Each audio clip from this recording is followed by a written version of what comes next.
दरम्यान जे तुमच्या मनात आहे तेच माझ्या मनात आहे, फक्त कानात बोला, असं भाजप प्रदेशाध्यक्ष रावसाहेब दानवे यांनी कार्यकर्त्यांना यावेळी सांगितलं. तेव्हा ते काय म्हणाले बघूया.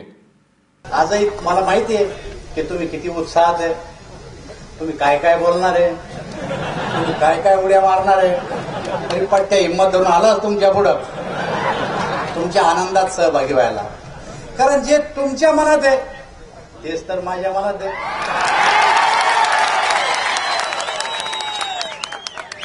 जे तुमच्या मनात आहे तेच माझ्या मनात आहे.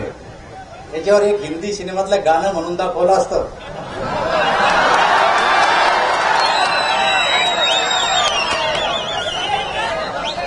नाही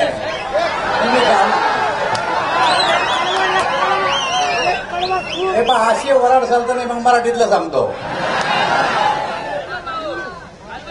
काय तुमच्या मनात सांगा माझ्या कानात, सभेत नाही. तुमच्या मनात जे ते माझ्या कानात सांगा, ओरडून नका सांगू. तर हिंदी सिनेमातलं गाणं म्हणू शकलो असतो, पण माझं भाषण जाईन कोणी तर हेच दाखवतील हिंदी सिनेमातलं गाणं. त्याच्यामुळं सगळ्यात जास्त कोणला घाबरावं लागत असल ते मी नाही म्हणत, तुम्ही म्हणून राहिले. आणि त्याच्यामुळं तुमच्या मनातल्या भावना या माझ्या मनातल्या भावना आहेत.